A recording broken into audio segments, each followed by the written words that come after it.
오늘 말씀의 제목은 집안의 가훈과 법도는 알고 계십니까? 이 마지막 시간입니다. 뿌리 깊은 가문에는요, 이 가훈과 가풍이라는 것이 있습니다. 아버지와 아들, 특별히 아버지와 딸의 관계로 신앙의 삶을 살고 있는 우리 역시 반드시 기억해야 될 것이 있습니다.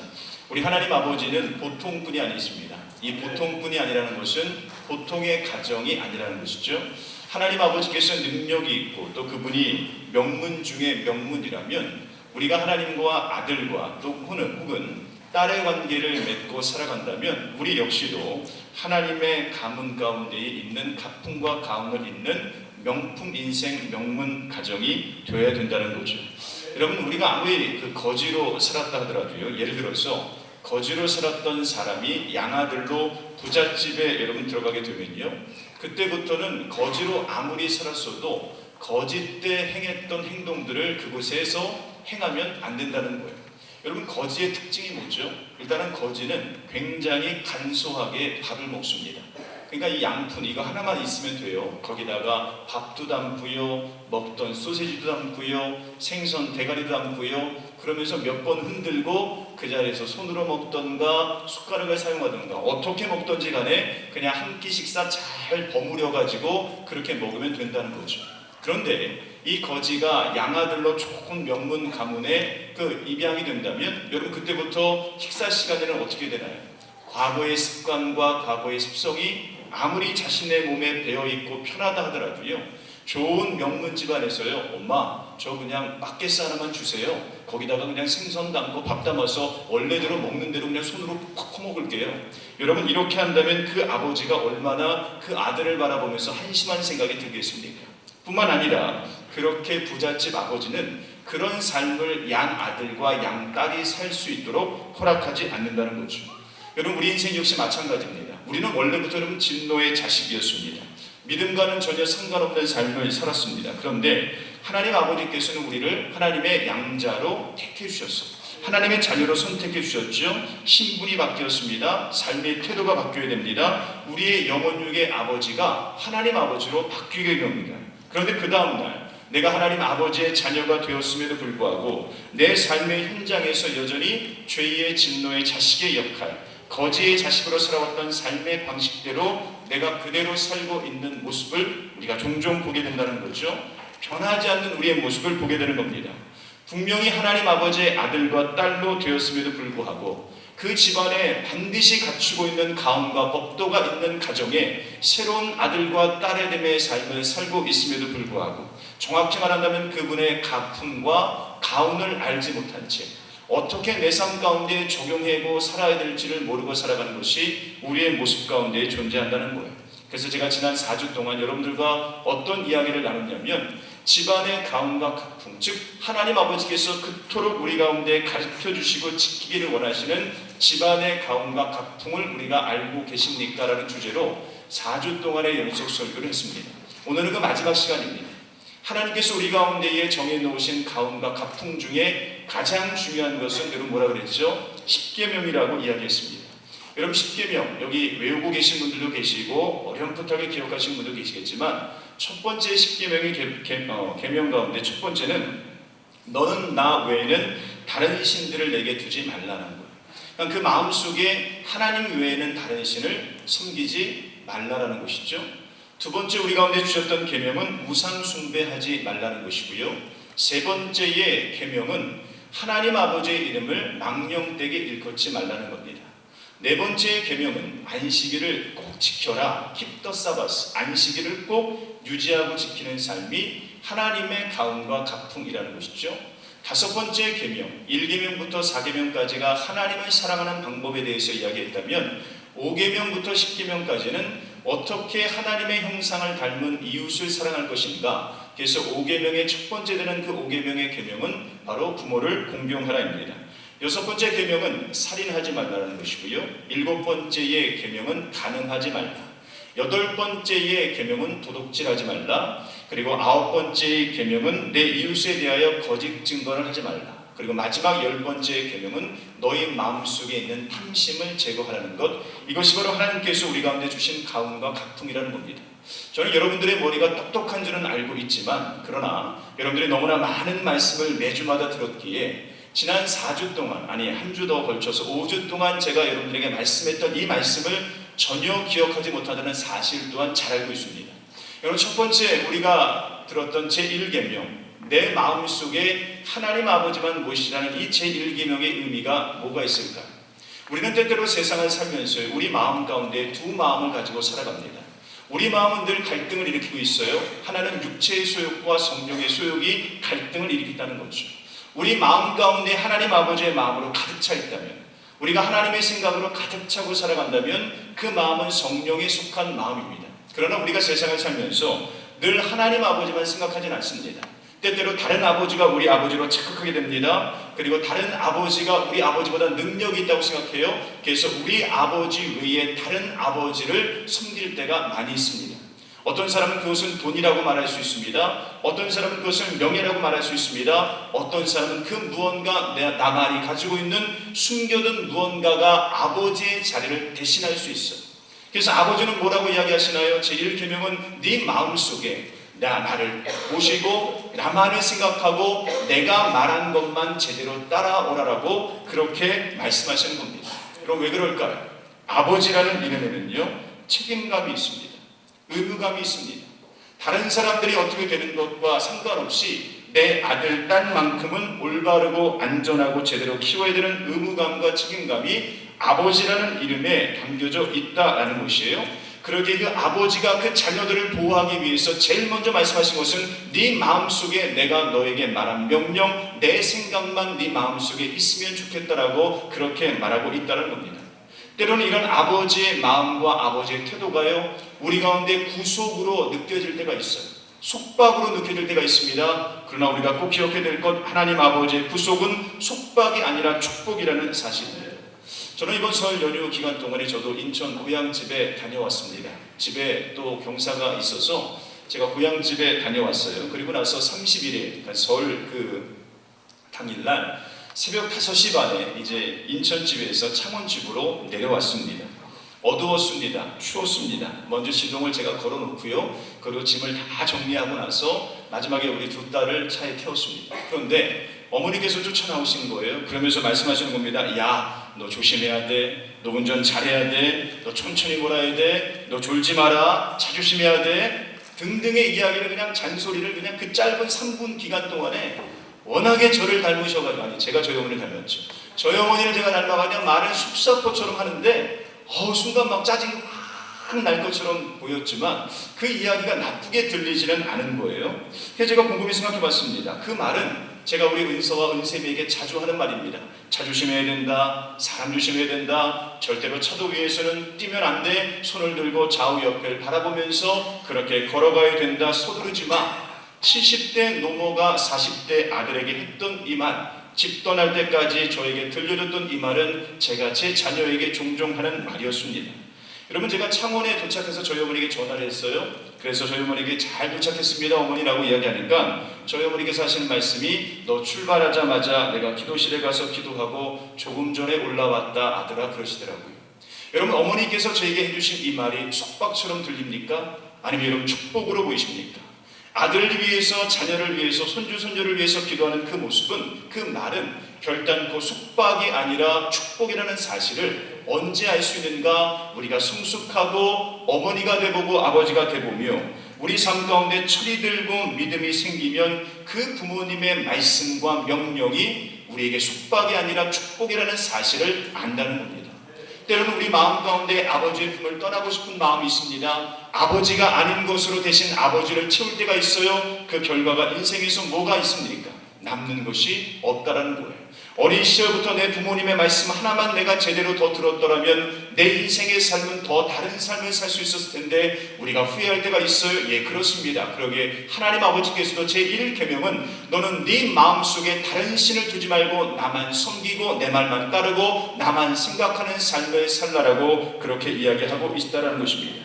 바라기는 오늘 이 교회 성도님들, 육신의 부모님에게 효도하는 것뿐만이 아니라 우리의 영혼육의 부모님에게도 효도하는 저와 여러분 되시기를 주님의 이름으로 축원합니다. 두 번째로 제2 계명은 우상 숭배를 하지 말라는 거예요. 여러분, 하나님께서는 왜 우상 숭배를 싫어하실까요? 제가 이런 예를 하나 들었습니다. 저희 집에 구피를 포함해서요, 이 물고기가 8마리가 있습니다. 8마리가 있어요. 그런데 저희 자녀들이요, 이 숫자로 보면 8마리 물고기가 더 숫자로 많잖아요. 그러면서 어느 날 저를 바라보면서 이렇게 얘기하는 거예요. 야, 아빠, 등신은 아빠가 남사만큼 크지만 금붕어가 8마리가 있으니까 쟤네들이 쪽수가 많으니까 쟤네들이 아빠 이길 것 같아. 나 오늘부터 아빠가 먹는 밥 쟤네들한테 줘야 되겠어. 그러면서 가자마자 저기다가 물고기에게 비나이다 용돈 주게 해주세요. 이러고 앉아있는 거예요. 그러면서 힐끔힐끔 저를 쳐다보면서 위아래로 이렇게 훑어보면서 에휴, 등치만 커가지고. 여러분, 제 자녀가 그런다면 이 아빠가 마음이 어떨까요? 자존심이 상하겠죠. 기분이 안 좋겠죠. 왜 그럴까요? 비교할 걸 비교해야죠. 쪽수 많다고 여러분 이깁니까? 비교할 대상하고 비교해야죠. 여러분, 이게 뭐냐면 이게 우상숭배예요. 하나님과 비교할 수 있는 것을 갖다 붙여야 되죠. 비교급이 성립되는 것을 갖다 붙여야죠. 우상숭배가 뭐라고요? 하나님의 자존심을 완전히 뭉개버리는 행위, 아버지를 열받게 만드는 것. 그래서 하나님께서 가장 싫어하는 것 중에 하나가 우상숭배라는 것입니다. 사도 바울은 고린도 교회를 향해서 이렇게 이야기합니다. 어떤 이들과 같이 너희는 우상숭배하는 자가 되지 말라. 사도 바울이 이야기하는 겁니다. 우상숭배하는 자가 되지 말라는 거예요. 왜 그렇습니까? 에베소서에서는 이렇게 이야기합니다. 하나님의 나라의 유업을 받는 사람 중에는 우상숭배하는 자가 없다라고 그렇게 이야기합니다. 에베소서 5장 5절 말씀입니다. 너희도 정녕 이것을 알거니와 음행하는 자나 더러운 자나 탐하는 자 곧 우상 숭배자는 다 그리스도와 하나님의 나라에서 기업을 얻지 못하리니. 우상 숭배가 뭐라고요? 하나님의 자존심을 완전히 뭉개버리는 행동, 그러기에 하나님 나라의 유업과 기업을 받지 못하는 행위라는 사실을 가르쳐주고 있습니다. 세 번째로 너는 내 하나님 여호와의 이름을 망령되게 부르지 말라. 하나님의 이름을 함부로 망령되게 부르지 말라는 것이 제3계명이라는 거예요. 필요할 때만 찾는 자식들이 있습니다. 평상시에는 한 번도 하나님 아버지의 능력을 알지 못하는데 필요할 때만 찾는 그런 사람이 있어요. 그래서 망령되게 하나님의 이름을 일컫지 말라는 그 의미는 뭐냐면, 아버지가 능력이 있다는 사실을 안다면 너 있는 그곳에 아버지의 자녀답게 살면서 구하라는 거예요. 아버지의 능력이 정말 있다는 것을 너희들이 알고 있다면 너 있는 그곳에서 아버지의 자녀답게 살면서 구하라는 거예요. 어떻게 구하라고요? 아버지의 자녀답게 살면서 구하라는 것이에요. 다르게 사는 것이 아닙니다. 아버지의 자녀답게 살면서 구하면 아버지의 뜻이 누구의 뜻 가운데에, 우리의 삶 가운데에 임하게 된다는 사실을 안다는 겁니다. 때로 우리는 하나님께 많이 구합니다. 많이 구한다고 해서 많이 받으면 얼마나 좋겠습니까? 그런데 많이 구해도 많이 받지 못하는 분들이 계세요. 왜 그럴까요? 아버지의 뜻대로 아버지의 능력이 있음을 알기에 내가 살고 있는 그 자리 그 장소에서 아버지처럼 살고 있다면 그 아버지께 구하는 기도의 제목이 결과적으로 우리의 삶 가운데에 함께 임하게 된다는 사실. 그러기에 내 하나님 여호와의 이름을 망령되게 부르지 말라는 그 의미는 머문 그곳에 아버지의 모습, 아버지를 닮는 모습으로 살다가 구하는 삶이 온전한 구하는 삶이라고 가르쳐주는 것입니다. 제4계명은 안식일을 기억하고 거룩하게 지키라는 거예요. 여러분, 하나님께서는 안식일을 만들어 놨을까요? 하나님께서 안식일을 만들어 놓으신 이유가 있습니다. 그 안식일에 담겨 놓은 비밀이 있어요. 창세기 2장 3절 말씀에 보면 하나님께서 안식일을 만든 이유를 이렇게 말하고 있습니다. 하나님이 그 일곱째 날을 복되게 하사 거룩하게 하셨으니 이는 하나님이 그 창조하심에 만드시던 모든 일을 마치시고 그날에 안식하셨습니다. 하나님께서 안식일을 지키라고 명령하셨습니다. 아들과 딸인 우리는 그 안식일을 지켜야 됩니다. 누구도 지켰다고요? 하나님 아버지도 지켰다는 겁니다. 왜 지켰을까요? 안식일을 어떻게 만들었다고요? 안식일을 복되게 하사. 주일 성수가 뭐라고요? 주일날 예배드리는 게 뭐라고요? 그날이 복되는 날이에요. 복받는 날이라는 겁니다. 축복받는 날이라는 거예요. 누가요? 하나님께서 그렇게 지키는 자녀들에게 안식일을 지키고 주일에 성수를 하게 되면 그날이 바로 축복의 날이라고 이야기한다는 것입니다. 그러다 보니까 복받는 인생 되고 싶고 형통한 삶을 살고 싶은 사람들은 뭐에 목숨 건다고요? 예배에 목숨을 겁니다. 주일 성수에 목숨을 겁니다. 왜요? 성경의 말씀이 그렇게 나와 있기 때문에. 주일 성수에 목숨을 겁니다. 안식일에 생명을 걸어요. 그러다 보니까 토요일날 저녁에 뭐 합니까? 여러분 술 마실 수 있어요? 토요일날 저녁에 딴 데 가서 딴짓거리 할 수 있어요? 아니요. 주일날을 지키기 위해서 주일날만 거룩한 것이 아니라 어떤 날도 거룩해져요? 예, 토요일날도 거룩하게 되는 거예요. 토요일날이 거룩하다 보니까 어느 날도 거룩합니까? 예, 토요일 하루만 거룩하게 살 수 있습니까? 금요일날도 그렇게 사는 거고요. 주일날을 거룩하게 살다 보니까 나중에는 어떻게 돼요? 월요일날 첫 출발도 거룩하게 살아갈 수 있는 거예요. 여러분 뭐 때문에 그래요? 거룩한 안식일을 지키게 될 때 그날이 복된 인생임을 알기에 그 복받는 삶은 주일만 복받는 것이 아니라 전 요일을 복받기에 그런 사람이 바로 축복의 인생이 될 수 있다는 겁니다. 여러분 제5계명은 부모를 공경하라는 거예요. 이번 설 연휴 기간 동안에 참 부모님들께서 돌아가신 분들도 계시겠지만 또 부모님을 만나러 또 우리 인천에서 또 우리 윤계수 성도님 또 자녀들은 또 이 창원으로 내려왔어요. 저하고 거꾸로 내려왔어요. 저는 창원에서 인천으로 갔는데 우리 윤계수 성도님 가정은 인천에서 창원으로 내려왔어요. 이런 부모님 만나고 이제 돌아갑니다. 참 축복의 시간들을 보내고 또 가족들과 친지들을 만나는데 그런데 웬걸요? 참 우리나라 그 통계를 내보니까요. 1년 동안에 제일 많이 싸우는 주간이 여러분 어느 주간인 것 같아요? 제일 많이 싸우는 주간. 예, 설날 때하고 추석 때 가장 많이 싸우고요. 죄송하지만 살인사건도 제일 많이 일어납니다. 이혼율은 언제 제일 높다고요? 예, 추석하고요 설이 지난 다음에 우리나라 사람들이 가장 많이 이혼을 합니다. 참 신기하죠? 민족의 고유 명절이고 최고의 휴가 기간인 그때에 어떤 일이 벌어집니까? 부모하고 왼수가 되는 분들도 많아요. 부모를 공경하지 못하고 싸우는 분들도 많습니다. 그러기에 성경은 말합니다. 부모를 공경하라는 그 첫 번째 의미는 좋은 자식이 먼저 되라는 것이에요. 여러분 부모를 공경하라고 했을 때요 좋은 부모만 공경하라고 성경은 말하잖아요. 누구를 공경하라고요? 내가 볼 때 조금 부족해 보이고 내가 볼 때 조금은 연약해 보인다 하더라도 그분이 나를 이 땅 가운데 태어날 수 있도록 만들어주신 통로며 나를 지금까지 키워줬던 부모님이라면 그 부모님을 존경하는 것 그것이 제일 되는 명령 가운데 하나라는 겁니다. 여러분 부모를 공경하는 두 번째 의미는 좋은 자식 되는 것뿐만이 아니라 좋은 부모가 되라는 거예요. 성경은요 윗사람이 아랫사람을 섬기는 것이 그게 성경의 원칙 가운데 하나라는 것입니다. 여러분 좋은 가정, 좋은 자식을 만들기를 원하세요? 어떻게 하면 되죠? 우리가 좋은 부모가 먼저 되면 됩니다. 자녀들 가운데 꿈을 키우고 꿈이 있는 비전의 사람들을 만들기를 원하십니까? 예, 부모님들이 먼저 꿈을 꾸고 대가를 지불하는 삶을 살게 되면 저렇게 살아가는 것이 하나님을 믿는 가정이요 저렇게 살아가는 것이 하나님을 따라가는 삶이라는 사실을 자녀들도 알 수 있다는 겁니다. 제6계명은 살인하지 말라는 겁니다. 우리가 이 살인하지 말라는 이 말의 의미에 대해서 많이 오해할 때가 있어요. 이 자리에는 제가 볼 때는 살인할 만큼의 나쁜 분들은 안 계십니다.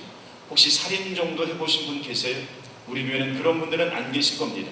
그러다 보니까 내가 지켜야 될 계명 중에서 이 살인하지 말라는 이 계명은 우리가 다 지킨 것으로 그렇게 오해할 때가 있습니다. 문자적인 의미로 살인하지 말라는 것은 살인하지 말라는 것이 맞습니다.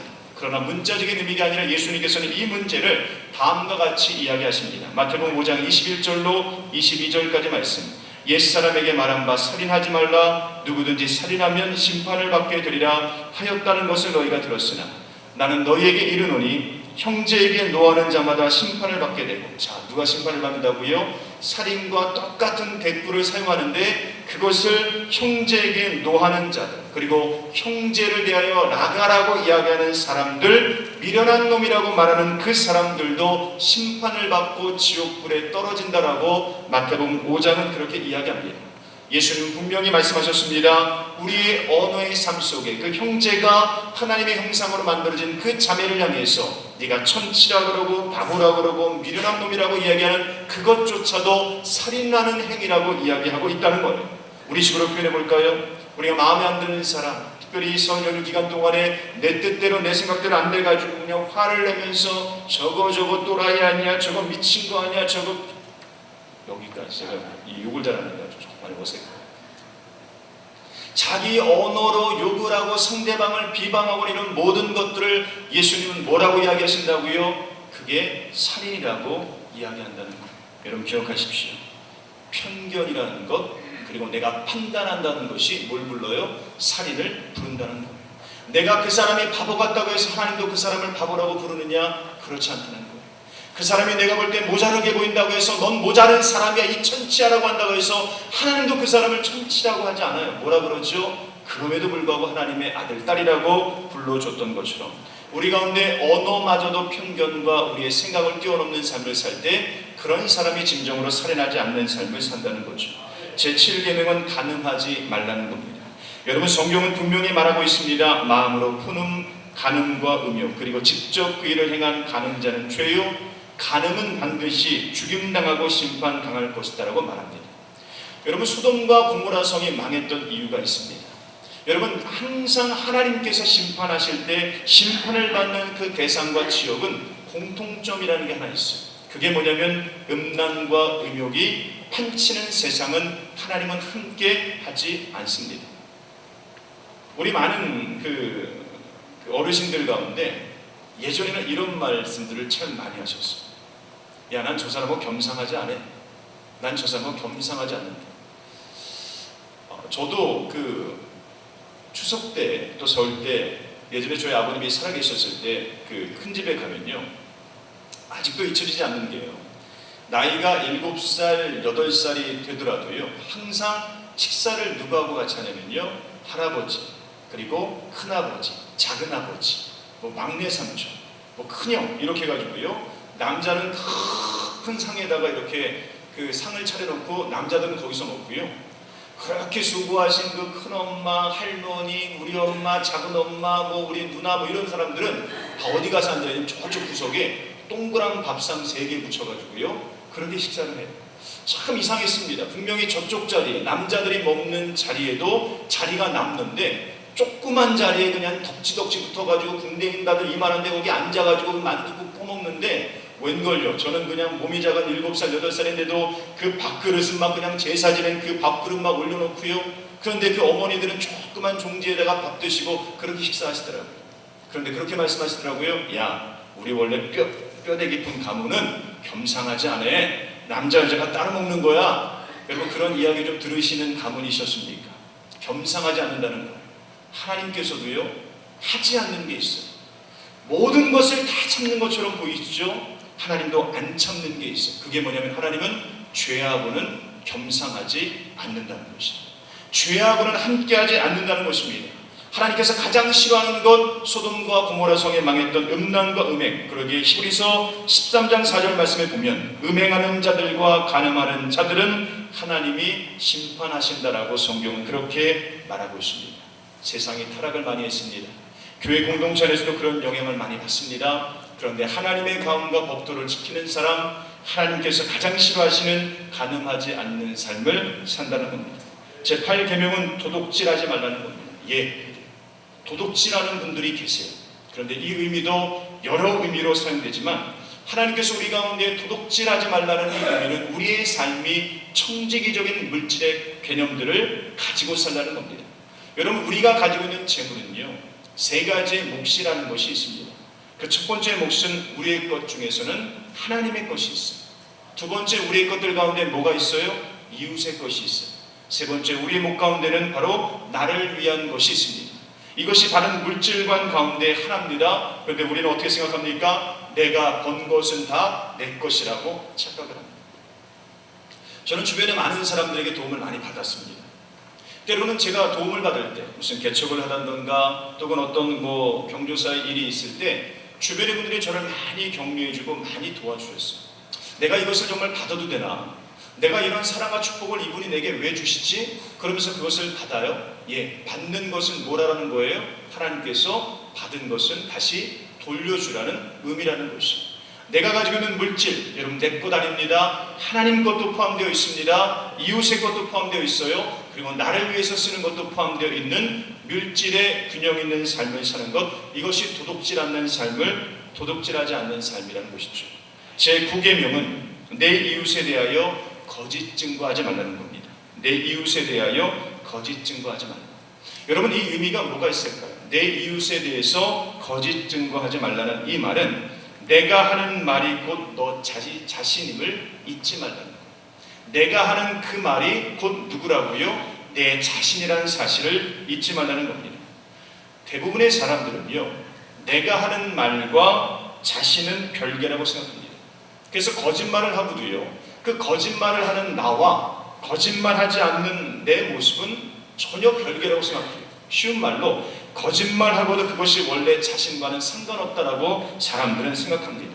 그냥 거짓말은요, 그냥 살기 위한 방편이지 그것은 참된 내 모습이 아니다라고 그렇게 생각합니다. 그런데 그렇지 않다는 것이, 내가 거짓말을 한다는 것은 내 존재 자체가 거짓말쟁이라고 말하는 겁니다. 왜요? 말과 존재는 함께 가요. 말과 존재는 함께 갑니다. 독일의 철학자 하이데거가 이런 얘기를 했습니다. 말은 존재의 집이다. 어떤 의미가 있을까요? 죽은 사람 말합니까? 안 합니까? 말 안 하죠. 왜요? 그 말이 존재이기 때문에 그래요.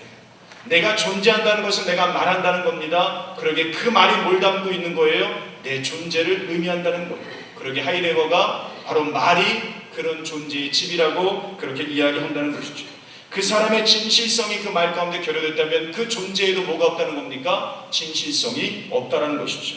그 말이 사려 깊은 말을 한다면 그 사람이 어떤 존재라는 거예요? 그 말이 사려 깊은 존재이기에 그의 존재도 사려 깊은 삶을 산다는 거예요. 그 말이 늘 부정적입니다. 여러분, 그런데 그 삶이, 그 존재가 긍정적일 수가 있겠습니까? 아니요. 부정적인 사람은요, 그 삶의 존재도 표현도 부정적일 수밖에 없어요. 여러분, 그렇습니까? 안 그렇습니까? 그러게 거짓 증거하지 말라는 이 말의 의미는 뭐냐면, 네가 하고 있는 그 말이 결국 네 존재라는 사실을 잊지 말라는 겁니다. 마태복음 12장 36절로 37절까지 말씀에 보면 이렇게 나와 있습니다. 내가 너희에게 이르노니 사람이 무슨 무익한 말을 하든지 심판날의 일에 대하여 신문을 받으리니 내 말로 의롭다함을 받고 내 말로 정죄함을 받으리라. 무슨 말입니까? 네가 그렇게 의로운 말을 했다면 너는 의로운 사람으로 대우를 받고, 네가 거짓을 행하고 네 말대로 하나님께 죄로 살아갔다면 너는 죄인으로 정죄함 받을 것이다 라고 성경은 그렇게 말하고 있습니다. 때로는요, 우리가 무의식 중에 행하는 거짓말 중에 가장 전형적인 거짓말이 있어요. 그게 뭐냐면요, 없는 말 지어내는 거. 없는 말 지어내는 거. 이것도 거짓 증거 가운데 하나입니다. 상대의 말을 의도적으로 왜곡하는 거짓말이에요. 우리 이것을 뭐라고 이야기하냐면 간사하다고 그렇게 이야기합니다. 여러분, 성경의 말씀들이요, 필요한 것만 잘 뽑아가지고, 좋은 말만 잘 뽑아가지고 묶어놓으면 그 불경되는 거 아세요? 여러분, 불경에 나와 있는 책들이요, 성경의 말씀 좋은 것 하나님 자리 빼고 이거저거 빼가지고 좋은 말만 뽑아가지고 딱 모아놓으면 그거 불경책으로 써도 별 상관이 없습니다. 상대가 많은 말을 합니다. 전후자의 기승전결의 이야기를 해요. 그런데 자기가 필요한 말만 쏙 뽑아놓고 잘라내고 인용해서 과장되게 말하고 다른 사람들과 분열을 만드는 것. 그게 뭐라고요? 그게 존재요, 그게 인격이요, 그게 삶이라는 거예요. 그게 거짓 증거라는 거예요. 많은 교회 공동체가 뭘로 흥하고 뭘로 망해요? 말로 흥하고 말로 망해요. 우리 가운데 이 말의 혀끝에 하나님께서 복음을 담겨주신 이유가 뭘까요? 왜 하나님께서는 행복을 담겨주지 않고 복음이라는 것을 담겨놨을까요? 행복하십시오라고 한다면 정말 행복해져야 되는데, 행복하십시오라고 말한 사람들 중에서 결과적으로 마지막까지 행복한 사람은 제가 별로 보지 못했어요. 그런데 복음대로 예수님대로 살아가십시오라고 말하는 사람들은요, 예수님 안에 행복이 있고 은혜가 있고 믿음이 있기에 정말 예수님처럼 살아간다는 거예요. 우리 언어의 혀끝이 누구를 닮아야 된다고요? 예수님의 언어. 바라기는 우리 은혜교회 성도님들의 언어 가운데는 예수님의 언어가 흘러넘치는 저와 여러분 되시길 주님의 이름으로 축원합니다. 마지막으로 제 10계명은 내 이웃의 집을 탐내지 말라는 거예요. 예, 이것도 너무 중요한 겁니다. 내 이웃의 집을 탐내지 말라는 그 의미의 첫 번째는 너의 욕망을 다스리라는 거예요. 모든 인간의 문제는 욕망으로부터 출발합니다. 이것을 성경은 탐심이라고 이야기해요. 창세기 3장 6절 말씀에 보면 이 뱀의 간교한 계략에 꼬임을 받아서 이 하와라는 인물이 그 선악과를 먹는 장면이 나옵니다. 근데 그 장면의 표현을 재미있게 표현합니다. 여자가 그 나무를 본즉 믿음직도 하고 보암직도 하고 지혜롭게 할 만큼 탐스럽기도 한 나무인지라. 그 여자가 그 열매를 따먹고 자기와 함께 있는 남편에게도 주매 그도 먹은지라. 만약에 그러면 여자가 봤을 때요, 먹음직도 하고 보암직도 하고 지혜롭기만 한 나무를 봤다면 안 먹었을 거예요. 왜? 하나님께서 만들어주신 것 중에요, 먹음직하고 보암직하고 지혜롭게 한 것은 여러 개가 있었거든요. 그런데 그 안에 뭐가 들어가요? 여자의 마음속에 지혜롭게 할 만큼 탐스럽기까지 한 나무가 들어간 거예요. 그 마음속에 뭘 심어놓은 거예요? 탐심이라는 것이 들어간 겁니다. 여자의 탐심이 결과적으로는 뭘 한 거예요? 하나님의 명령을 범하게 된 겁니다. 여러분, 탐심이 그래서 무서워요. 여러분 기억하십시오. 마음속에 탐심이라는 게 생기면요, 하나님이고 뭐고도 없어요. 그게 인간입니다. 골로새 3장 5절 말씀에 보면 그러므로 땅에 있는 지체를 죽이라. 곧 음란과 부정과 사욕과 악한 정욕과 탐심이니 탐심은 우상 숭배니라. 그 마음속에 탐심이라는 게 들어가게 되면 어떻게 된다고요? 하나님의 자리는 사라질 수밖에 없습니다. 그러게 어떻게 극복할 수 있습니까? 성경은 한 단어로 말합니다. 자족하라. 성경의 탐심에 대해서 이야기할 때 그 탐심, 우리 가운데에 죄된 인간으로서 날마다 갖고 있는 그 욕망과 탐심을 제할 수 있는 유일한 방법 가운데 하나를 성경은 자족하라고 이야기합니다. 탐심을 이기는 길은 자족, 알지자의 족할 족, 즉 컨텐트먼트라는 이 단어, 만족할 수 있는 것, 감사함이 넘치는 그 삶. 그러게 내가 지금의 삶이 감사합니다. 하나님 더 주시는 것도 주님의 은혜요, 지금도 주님 앞에 감사하며 만족합니다라는 이 고백이 무엇을 이길 수 있다고요? 바로 탐심이라는 것을 이길 수 있습니다. 디모데후서 6장 6절 말씀에 보면 그러나 자족하는 마음이 있으면 경건이 큰 이익이 되느니라. 지금까지 10가지의 계명, 하나님의 가훈과 각풍에 대해서 이야기를 했습니다. 말씀을 정리합니다. 10가지의 계명을 다 기억하면 좋겠습니다만은 다 기억을 못하실 수도 있어요. 그러나 2가지만 기억하면 됩니다. 하나님 사랑과 이웃사랑. 목사님 이것도 깁니다. 예, 더 줄여드릴게요. 하나님을 사랑하기 시작하면 하나님의 형상으로 만든 사람들을 배려하고 존중할 수 있다. 이것이 하나님께서 우리 가운데 말씀하신 가훈과 각풍입니다. 바라기는 2014년도 우리의 삶 속에 미라클 2014, 기적의 역사가 일어나는 가정과 인생과 교회 되기 위해서 우리가 제일 먼저 회복되어야 될 게 뭐예요? 예수님의 형상을 담는 것, 하나님 아버지의 마음을 담는 것. 그 중에서도 하나님께서 그렇게 우리 가운데 지키기를 원하시는 것은 나를 사랑하고 나를 닮은 형상인 다른 사람들을 배려하고 존중하고 사랑한다면 그때부터 우리도 하나님께서 원하시는 기독교 명문 가정의 인생 될 수 있다는 사실 기억하는 저와 여러분 되시기를 주님으로 축원합니다.